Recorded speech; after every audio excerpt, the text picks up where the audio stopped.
everybody. With the two practices, how beneficial was it just to get back to maybe some details? Yeah, it was good. I mean, most of the drills contained a little bit of something, whether it be breakouts, neutral zone, offensive zone, defensive zone, and a chance to work on that a little bit. So I think that that's good. We don't get a lot of practice time sometimes, or managing 3 games, 4 days, and rest, and making sure that the players have the energy to do what they want to do. So to get a couple of days of practice is good. You had said during training camp and through the early part of the season that you envisioned this team, or you want this team to be a forecheck team. Where do you think they are toward that ideal at this point? I don't think the forecheck is. I mean, everything's off a little bit now and then, and you talk about it, you show it, you fix it. The last few games, I feel like when we've had our step to our game, Florida, for instance, I thought we were forechecking really good. That was a game that went up and down the ice hard. The last few games, I thought that the offense has been okay, the forecheck's been okay. And that's not the reason why we haven't won some of the games lately. It's been more on the defensive side of things, and I think more in particular the neutral zone. And so we did a forecheck drill. That doesn't start. Not some of the breakdowns that are happening. Not the neutral zone forecheck. That's different from the offensive zone forecheck.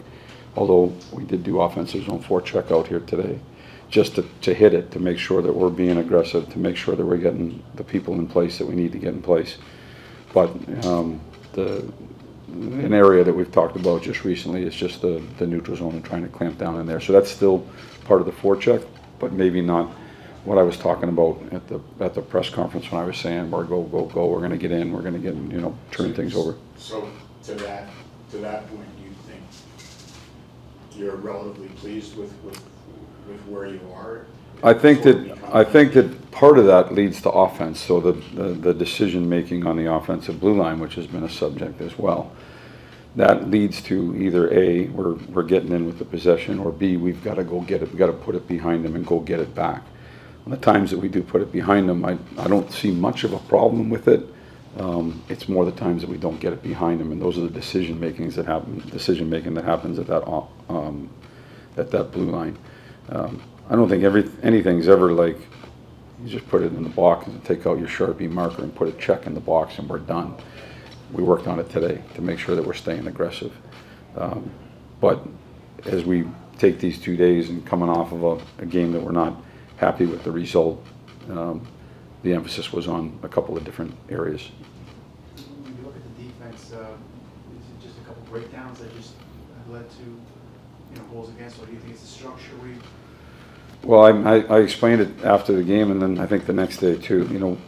If we don't change lines the proper way, then we leave ourselves vulnerable. If we do make poor decisions at the offensive blue line and leave ourselves vulnerable, and if we don't defend the neutral zone the right way, we leave ourselves vulnerable. When we have numbers behind the rush, well, probably most teams, right? If they have numbers behind the rush, they're a pretty good hockey team. If they're odd man rushed and it keeps coming at you, then that's when you become vulnerable to chances against, goals against, and a score not going the way that you want it to go. And so those are the areas that we talk about. I talked to a few of the guys about the flip-handed face-offs that they do. Mm-hmm. I'm curious, when was the first time you saw a player do that in your career? I can't remember. Yeah. I haven't had anybody that's really done it like we've done it in the last few years. Mm-hmm. I've seen players do it before, but we certainly have guys that do it and flip it. How effective have you seen it be for you guys this year? They've done it consistently. Not every face-off, obviously, and not necessarily every time they don't get the hands the way that they want. But we've been pretty successful in the face-off circle in general this year, and I think that the sentiment through the scouting and through the work on the ice and their input and the coaching that I think Mike's helped with, they've maintained that throughout the course of the year. But that is part of it. it seems like every time you guys have reached out to Hartford, it's been someone different. You've had a lot of different guys cycle in and out. I know there's some guys hurt there right now, but I'm sure, is it just a matter of whoever they're recommending as they feel is playing the best at that time? Is that how that decision is generally? Yeah, it is, and I also think it's good as we're moving through the season here to get our eyes on people, and as they come up and they play, and I thought Eddie came up and played a good game. I thought Hoffman came up and gave us a good, his first game was really good, I thought. And so I think it's good just to take these guys in. We have some guys that are banged up and out right now, and so we get a chance to see some of the depth in our organization. I don't think that's a bad thing as you move through the season and you're pushing towards it. And then with Jake expecting to play tomorrow, and I mean, any just feel for his game? I do expect him to play tomorrow, and from what I understand of his game, he's obviously I still get to see him in training camp a little bit. Fast, good all-around player. Right now, they're probably their top all-around player down there right now, and they had a few guys that were listed as really good, and this is the guy that gets the call up this time. I would take that just based on math to mean that Kako probably not an option for tomorrow.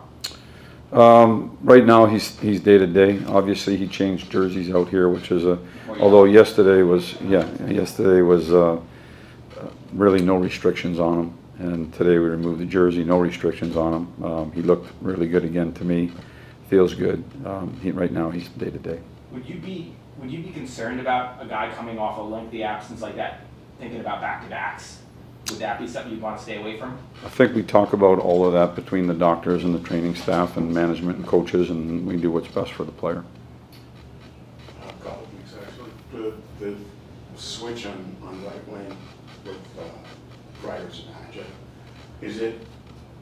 are you switching it because you want to see more from that line, or is it just trying to put together the best 12? At times when I'm watching it is for production. It's more, Larry, to what I said the other day. It's not about who's not doing the job. It was to at times when I make that move in the game, we might be down a little bit, and Trocheck, Panarin, Lafreniere line is creating offense everywhere. And so to slip them up into that position and give that a look at different times, not all the time, but have that opportunity to do that every once in a while, I think that puts a hot player or hot players into a spot with a guy like Mika who's having, I think, a good year. So, and Kreitz. It is also about balance inside of that, and then just making sure that all the lines are generating and producing the way we want. And so that's not necessarily a knock on one person, but if we want to see more production, more chances, more goals, more production, I think you give it any line or deep pair, you give it time and you evaluate it, and you either like it and keep it or possibly make a change. Well, the other questions there have been a number of occasions this year where you've given up 2 goals real quick. Yeah. And I'm wondering, why? What is the common factor in that? Some questions I really wish I had answers for. I don't have it. I stick by this one. I know that at some point during the time of my tenure here, we'll give up a goal in the last, we'll score a goal. Let's go the other way, let's keep it positive. We'll score a goal with the goal he pulled in 3 out of 12 games. And somebody will ask a question, but I don't have an answer to it. There's always these peaks and valleys inside of a season. And so if there's a pocket that hits where something's happening, you try to fix it, you try to talk about it, you try to talk about the next shift, you try to talk about the first shift of a period. If you're giving up a goal in the last minute of a period, and it happens several times, you'll ask the question, we're not doing anything different. We can address it, we can put it on the table to try and make sure that the first shifts of